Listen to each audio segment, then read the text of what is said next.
हमारे साथ है शिवसेना शिंदे गुट के प्रवक्ता किरण पॉस्कर जी। किरण जी, जीविका को लेकर एक जो बात सामने आ रही है कि उस पर डेवलपमेंट के समय कुछ छत्रपति शिवाजी महाराज की पुतले वाली भी बात आई थी, वो क्या है पूरा मामला है? छत्रपति शिवाजी महाराज का पुतला जहाँ पर सहार एयरपोर्ट में जहाँ पर बिठाया था, तभी के पंतप्रधान अटल बिहारी वाजपेयी जी और शिवसेना प्रमुख बाला साहेब ठाकरे जी और मनोहर जोशी स्पीकर थे, इनके हाथों से तभी ये पुतला लगाया था, अनावरण हुआ था उस पुतले का। और ये होने के बाद जब एक्सपांशन एयरपोर्ट का होने लग गया तब ये कॉन्ट्रैक्ट जीवीके को दिया था, एंड जीवीके वहाँ का सहारा पुलिस स्टेशन और ये शिवाजी महाराज का पुतला उनको वहाँ से शिफ्टिंग करना था। तो शिफ्ट करते वक्त शिवसेना प्रमुख बाला साहेब ठाकरे बार बार बोलते थे कि एक अच्छे मुहूर्त पे पुतला का अनावरण हुआ है, ये आप अभी यहाँ से हिलाना नहीं, हटाना नहीं। लेकिन फिर भी टेक्निकली सब पूरा प्रोजेक्ट देखने के बाद हटाने की कोशिश हुई। तो अभी के उभाटा के प्रमुख निगोशिएशन करते थे जीवीके के साथ कि लेन देन की बात चालू थी। मुझसे ज़्यादा उनको पूछो आप लेन देन के लिए क्या कितने लिए है करके, और क्या लेन देन आपने किया है, फिर मैं बताऊंगा क्या क्या बातें हुई थी।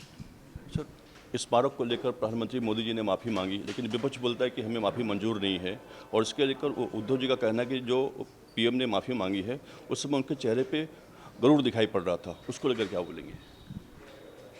एक तो बड़ी बात है कि संविधानिक पद पे जो व्यक्ति आज भी पंतप्रधान मोदी साहब महाराष्ट्र में आते हैं और जो घटना घटी है, जो घटना हुई है, वो दुर्भाग्य है। फिर भी मैं माफ़ी मांगता हूँ, उन्होंने माफ़ी मांगी जनता का। मुख्यमंत्री महोदय ने भी माफ़ी मांगी, उप मुख्यमंत्री देवेंद्र फडणवीस जी हो, अजीत दादा हो, इन्होंने भी माफ़ी मांगी, ताकि छत्रपति शिवाजी महाराज के प्रति जो आदर है उसके लिए उन्होंने माफ़ी मांगी। जो चीज़ हुई है गलत हुई है उसकी इंक्वायरी भी बिठा दी है, और जो भी उसमें अगर जिम्मेदार है उसको पनिशमेंट ज़रूर होगी, उसको शिक्षा ज़रूर होगी। लेकिन क्या यही चीज़ अगर पंतप्रधान मोदी जी महाराष्ट्र में आके माफ़ी मांगते हैं तो जो व्यक्ति स्वातंत्र्यवीर सावरकर के बारे में अनाप शनाप जो बोल के गया है वो माफ़ी मांगेगा क्या? उसने क्यों अभी तक माफ़ी नहीं मांगी है? वो महाराष्ट्र में आते हैं, शिवाजी पार्क में भाषण देते हैं और वहाँ से चले जाते हैं, और उनके आजू बाजू पे जो बैठे हुए उबाटा के प्रमुख बैठते हैं, वो इतना तक नहीं कर सकते क्या कि आप जब तक माफ़ी नहीं मांगोगे हम तुम्हारे स्टेज पे नहीं बैठेंगे, हम निकल के चले जाते हैं। 2 मिनट के डिस्टेंस पे तो स्मारक है। अगर एक घटना घटी दुर्भाग्य से तो पंतप्रधान माफ़ी मांग सकते हैं, बट वही कांग्रेस का नेता कुछ भी अनाप शनाप बोल रहे हैं लेकिन वो माफ़ी नहीं मांग रहा है। महाराष्ट्र की जनता आपको देख रहा है, दोनों में से अंतर देख रहा है, उनके दोनों में से संस्कार क्या है वो देख रहे हैं, दोनों में से आदर कितना है वो देख रहे हैं।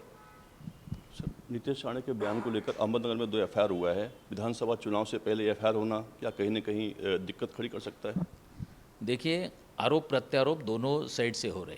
अगर वहाँ से महाविकास आघाड़ी के कई प्रवक्ता अनाप शनाप कुछ बोलेंगे तो उनको वैसे ही जवाब मिलेगा। उस तरीके का जवाब राणे ने दिया है।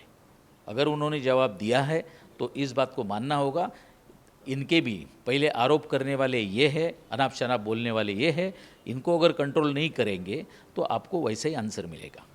एक आखिरी सवाल है, लाड़की बहन योजना लोग को लेकर जो विपक्ष की तरफ से जानकारी मिली है कि ये योजना 2-3 महीने में ख़त्म हो जाएगी चुनाव के बाद, ऐसा कुछ आरोप सुनने में आया है, उसको लेकर क्या बोलेंगे? एक बात जाहिर सी है, ऐसी योजना आज तक महाराष्ट्र में आई नहीं थी। मुख्यमंत्री एकनाथ शिंदे साहब को आभारी प्रकट करना चाहिए उनके लिए कि उन्होंने ऐसी योजना लेके आए। सरकार की तरफ से निकलने वाले ये पैसा उस महिला, उस बहन के हाथ में पैसा जाने वाला है, उसके बीच में किसी एजेंट, दलाल या किसी के पास जाने वाला नहीं है। ऐसी वो योजना लेके आए। पूरे राज्य में जितनी भी महिला है उन्होंने इस योजना को सपोर्ट किया है। ये योजना सरकार, मुख्यमंत्री एकनाथ शिंदे साहब और महाराष्ट्र की महिलाएं ये योजना आगे तक लेके जाएंगी और चलाएंगी, इनको ही साथ में रख के चलाएंगी। और इसका डर ये महाविकास आघाड़ी का नेता को है, और उसके लिए बोल रहे हैं कि 2 महीना चलेंगे, 3 महीना चलेंगे। इसका मतलब क्या है? एक महिला को, गरीब महिला को अगर पैसा मिल रहा है, आप तो खुश होनी चाहिए। आप राजनीति में ये आप खुश होने चाहिए, आप उल्टे नाराज है, उसको पैसा नहीं मिलना चाहिए करके। इनकी कोशिश चालू है नहीं मिलना चाहिए, बट हम आपको बोलते हैं, एकनाथ शिंदे साहब ने भी बोला है कि ये योजना हम खंड नहीं करेंगे, अखंडित चालू रहेगी।